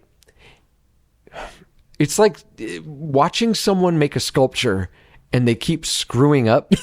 It's almost like what's happening in the movie, where like they keep going back trying to fix it, and they can't fix it, and they keep making things worse. And it's almost like that's kind of what was happening in the movie, like not just in the movie, but to the movie. Like, yes, this isn't making it better, guys. Like, what are you doing? Like, seeing CG Christopher Reeve and Helen Slater, dude, that is, as much as I guffawed at like the nod to Nick Cage, Nicolas as Cage Superman one? And the giant spider, so bad. I was like, why? What an What's expensive, deep in joke yes, to put in your multi-million-dollar movie that is supposed to appeal to a wide range of audiences. Like, you're supposed to know that in the late 90s, Nicolas Cage was cast to be Superman in a movie and fight a giant spider that never happened. And now we're going to bring it to life for what? Like, this whole movie is just like, for what? Like, whose fever dream? It's the alternate universe. It's all again, whose fever? But it was one of those things where it's like there are elements of that movie that I really liked. Things that I was like, I like this. I like Sasha Calle as Supergirl. She was great. I thought that the fight sequences were horrible. Like, her fights were really bad. I like the one where she's breaking out. Yeah. It was nice to see a different take on Superman's powers and how a woman would use them instead of Christopher Reeve. Okay. I see that. Yeah. I could see that. You know, it wasn't like, I compare it to Henry Cavill's fight scenes in Man of Steel, and as much of a mess as that movie was, I thought the fight sequences were really good. Yep. And you can kind of see what was happening. Whereas with her stuff, it was like, I'm going fast and now hit, and now I'm going fast and hit. Yeah, and it's like, that's what I'm talking about. Okay, but like, you could kind of play with that a little bit more. I don't think that in the fun thing about the Flash is one of those things that I would put up there with like Quicksilver in the X-Men movies.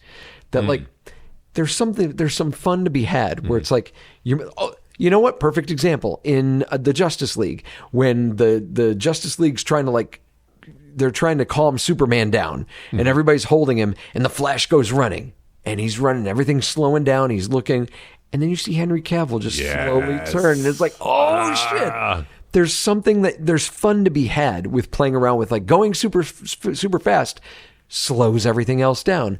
And we really didn't get to see much of that. It was just like, I'm going super fast to turn back time. And yes. Like, and I still didn't quite understand how that worked. Like, how does that work that you've turned back time to go super fast? I don't, and I know you got to turn your brain off for some of this stuff. Yeah.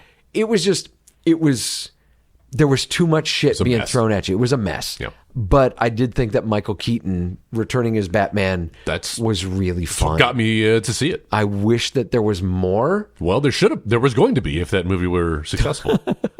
Yeah? Yeah, yes. Did you? Okay, wait. So at the very end, you and like, you know, you've got Ezra Miller's on the phone and he's like, Bruce. Oh, the very end. Very end. Yes. Last reveal. The cameo.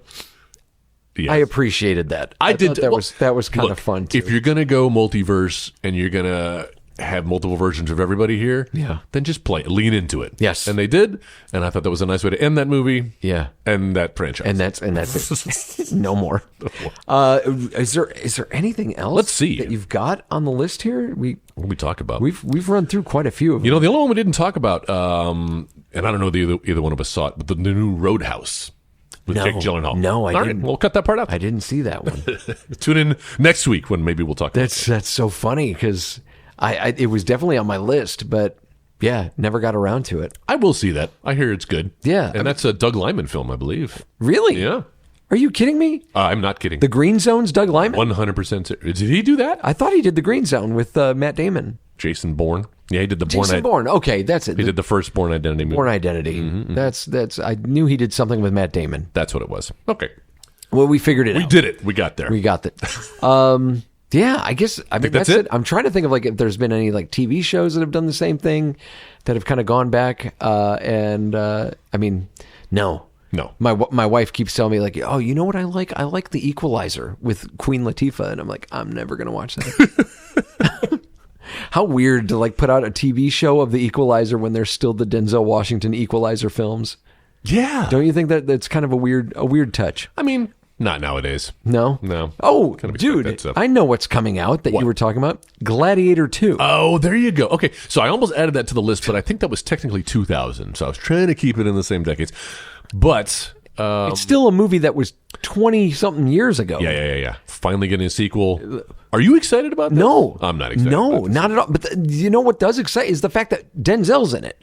That's right. So it's not like this dude signs himself on to shit. Yeah. So there's got to be something. Ridley Scott, right? There's got to be something to it, right?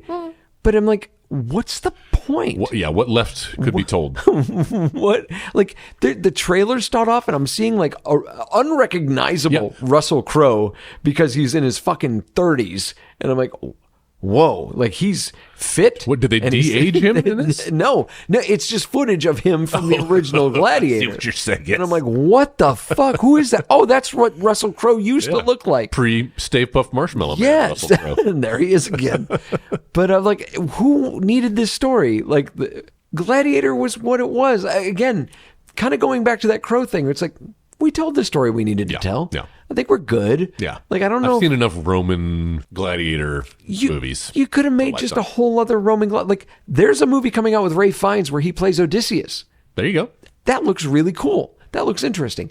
You could have made a whole other movie and not attached it to fucking to Gladiator. Well, thank you, because I feel like I'm the crazy one who isn't excited about a Gladiator sequel. Yeah. That was a fine movie. I didn't even, I mean, it's okay, right? I'm the same as you. Honestly, like when Gladiator came out and people were losing their shit over it, I saw it. I was like, okay, it's pretty good. You and I clearly aren't part of the population that thinks about the Roman Empire every day. You know about that? Yeah. I heard about that. Yeah. Nope. What was it? They were like, Joe, on average, how often do you think about the Roman Empire every day. I don't. What are you talking about? And they're like, oh, well, apparently, your average male thinks about the Roman Empire. I'm like, what? Jenna tried that on me too. Yeah. Did you think she was like it was a euphemism for a little? Yeah. Like, I was like, what's the catch? What is the Roman? Is that like when I take your hand and you wear take a my loincloth? hand and I just like, and I shit on your hand? I'm Roman. I'm roaming around your empire. She's like, no, like the actual fucking Roman Empire, dick. No, never. No. Now Transformers. Yeah, multiple times. Trannies. Oh boy, yeah. No, that's. I'm not looking forward to Gladiator. No, good. We'll skip that one. Yeah, I'm kind of okay. I saw the story of Maximus, and it was fine. Mm-hmm. And what's funny is what's his name? Pedro Pascal's in this. Is he? Yeah, of course. He's in everything. But dude, like, fucking arenas aren't good to him. If you remember Game of Thrones, he doesn't fare well in those places. Oh, no. So I would stay away. Yeah. No, what else do you have? Are there any movies you are excited about for the rest of the year? We got Moana 2 coming out this weekend, right? This is another one where I'm like, yeah. It's like 10 years ago. And I get it. I get, like, that's Disney's thing, right? Like, we franchise everything. But there are certain movies that are like, this was good where it was. Like, Moana was, and I still think Moana is kind of my favorite of that era because there's no, like, romance. Right. She wasn't relying on a romance. There wasn't like, she didn't really need a man to save her, but you had the whole like Maui thing.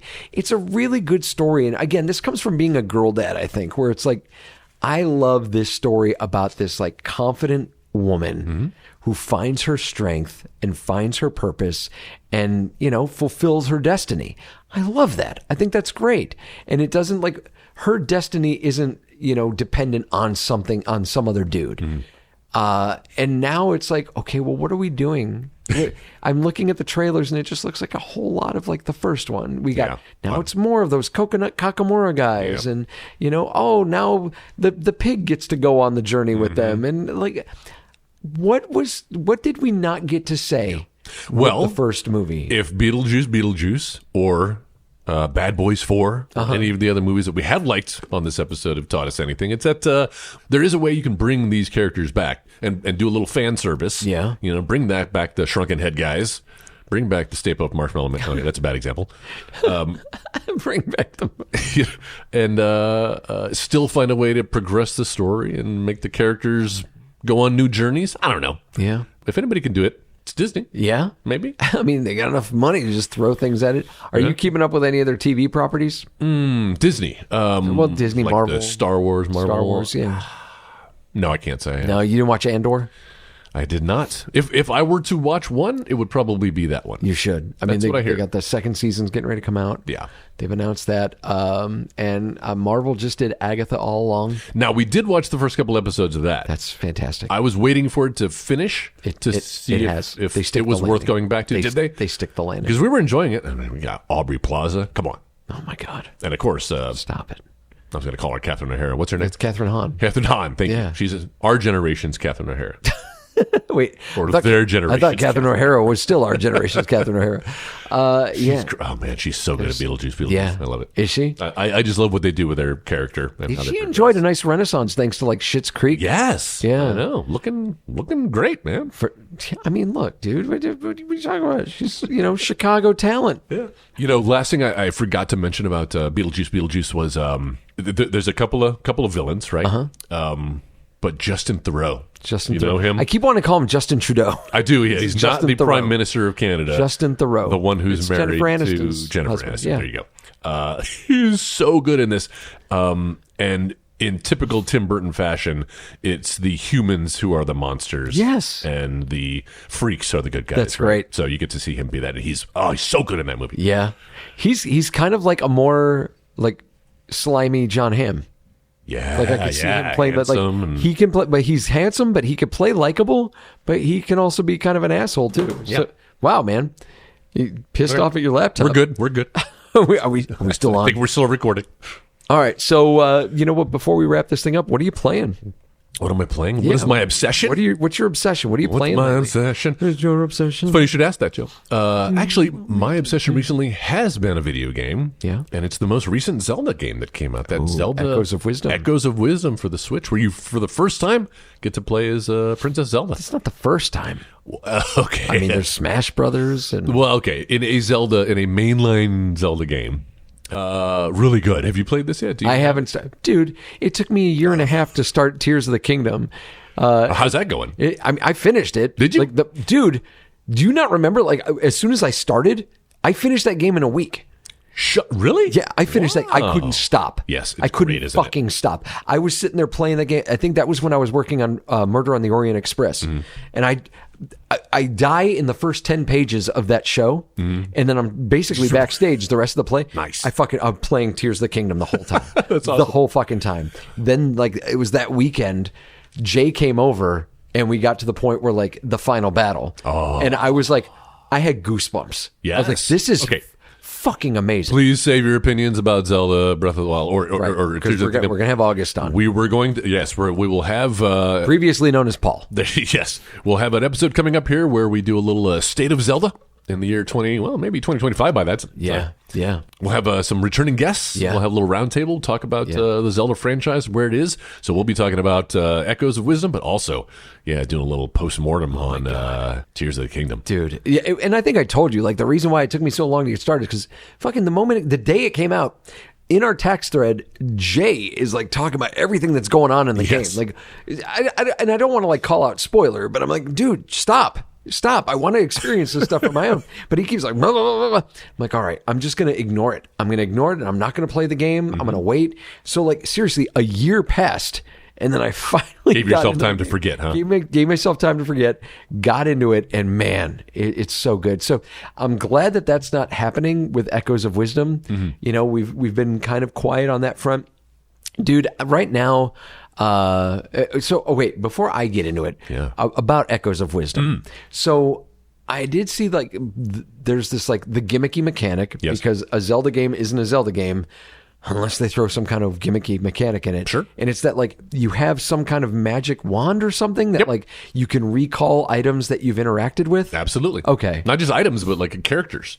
Really? Well, I say characters, creatures, other enemies. Okay. Yeah. Well, that's fun. Yeah, it is. Oh, dude, it's a blast. I'm looking for it. I've got to get started on it, but because I am who I am, I have been working on Dragon Quest IX. Oh, you're going back to those now. Well, yeah, and I'm currently on 238 hours of this game because, well, I've beaten the game. Oh. But the real game doesn't start until what I've learned about Dragon Quest. And man, I have been a Final Fantasy guy my entire life as far as RPGs go. I never really dipped my toes into like the Dragon Warrior, Dragon Quest games until Dragon Quest VIII. Yeah. And that was good. But then I've played Dragon Quest XI, and it ended up being the best game I ever played in my fucking life. I remember you saying that. Yeah. And so that was when I was like, you know what? I'm going to go back and play some of these other games. And I've been playing them all out of order. So I'm playing Dragon Quest IX. And Dragon Quest IX is like it's their proof of concept on an MMO. And so like you play through the game, there's a story, but there's definitely like a multiplayer element where you go through like random dungeons and you can get loot. And you're supposed to like invite friends to play with you and stuff.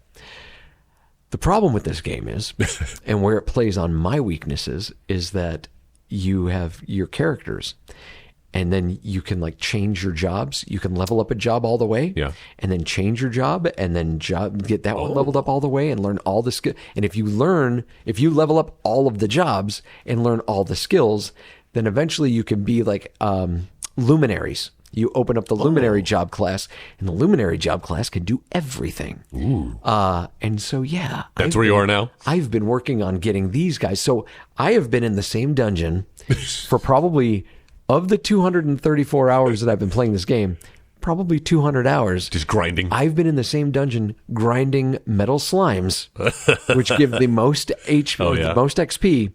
But they run away a lot. They run away a lot.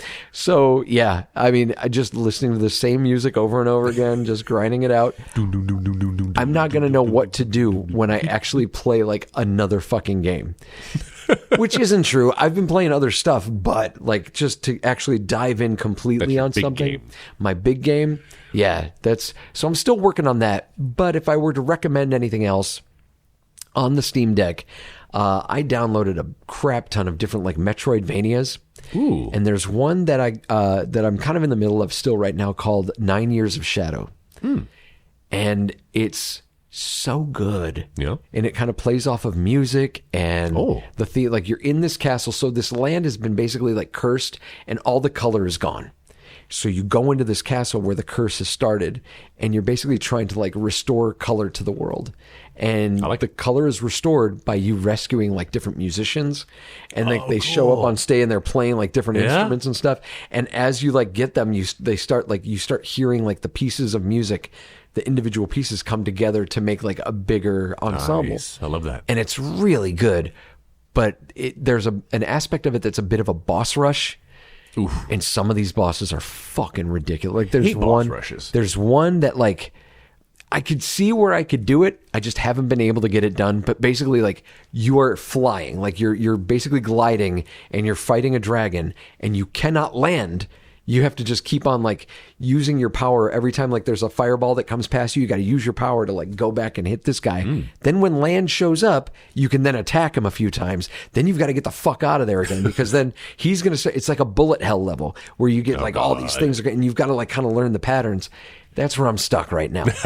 But it's man, there's that. I've been so obsessed with like rebuilding my retro game collection, my Game Boy Advance games. I saw you brought your DS here with Minish Cap. I got Minish Cap, and I've got Mother 1 and 2. Yeah. And I've been building that back up. I grabbed a thing called an Evercade handheld. Yes. And I don't know if you're familiar with those. I am. But there's some games that are available on there that are like actually really hard to find. Yeah, But you lost can find them, kind of like lost gems. They released Legacy of Kain and Soul Reaver on a cart, which is great to have both those games on a cart. They've released, there's a bunch of different Atari collections and television, Pico, these different developers and publishers that, have licensed carts out. And some of these carts have like 20 games on them. And you throw them into like the handhelds or whatever. They've got a console. Yeah, nice. And it's like, this is all right.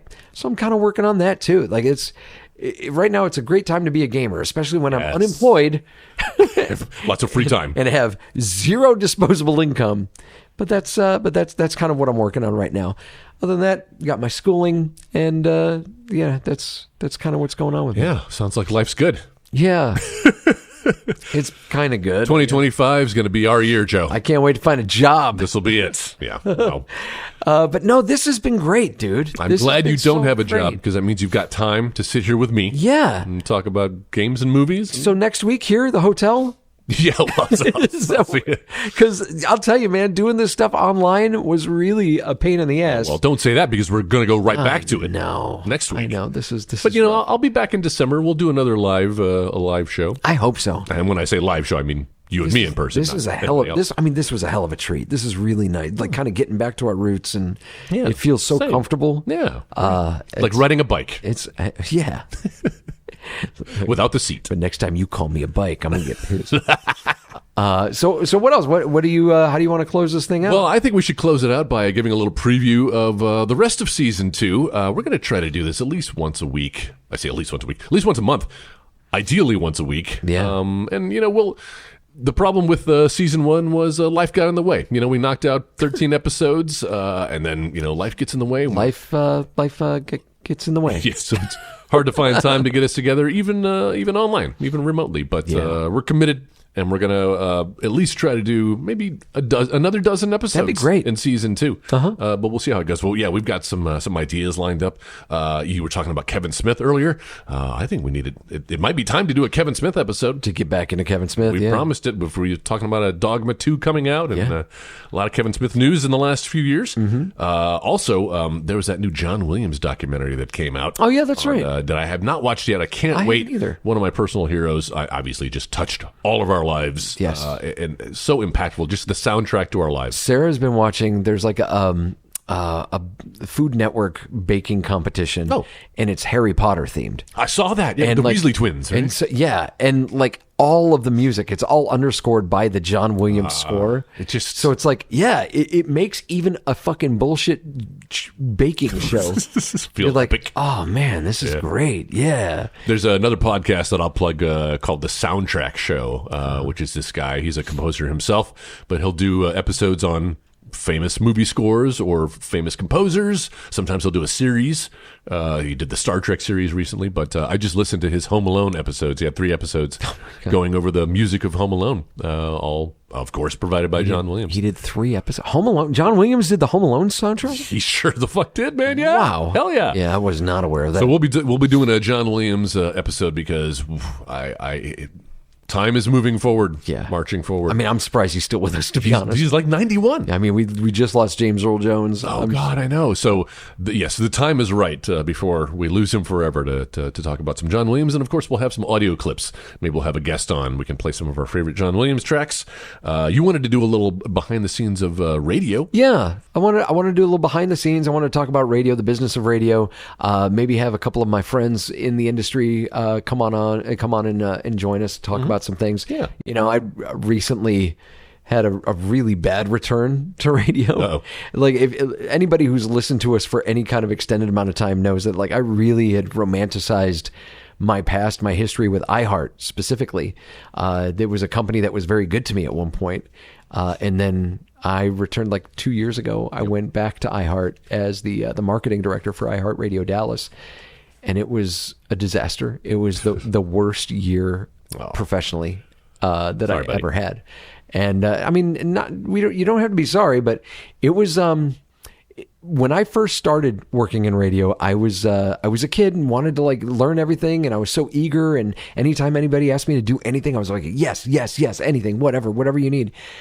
And there comes a point where you become like a father, a husband, and you start to value your time away and that work-life balance. and you also develop a sense of self. I for lack of a better term, a sense of pride. You start to learn that you teach people how to treat you if you let them walk all over you. Yes. And I had become very aware of that. And I was faced with a situation where I thought, am I the man that my kids could be proud of if I put up with this? And I had determined no. Great. I mean, not great that you were being treated that way, but great that you've had this epiphany. And would I be proud of my kids, or would I be happy if my kids were being treated this way? There you go. And I decided to take a stand and be like, this isn't right. The way that things are going here, the way that I'm being treated, the way that you are conducting yourself isn't right. Proud of you, buddy. Look, life's too short to waste away. I know, not right? doing things we want to do. Who needs a steady paycheck? That's right. Right? Let's just rob banks. I didn't, I didn't think that out completely. But we keep this podcast going. It'll be a cash cow any day now. Sponsors will be. Just give us another decade. Just give us another decade. We've got it. But now, long story short, too late. Just to talk about the business of radio, and I promise we won't get into all the personal shit with them on, because, if I have some friends on, the last thing they're going to want to do is talk about like Joe's bad fucking shake.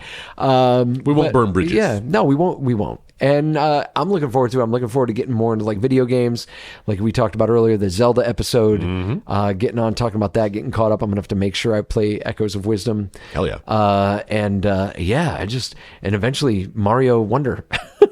You never got into Mario Wonder? Bro, that thing has been sitting in my fucking backlog for months. Controversial opinion maybe, but you can keep pushing that down. Really?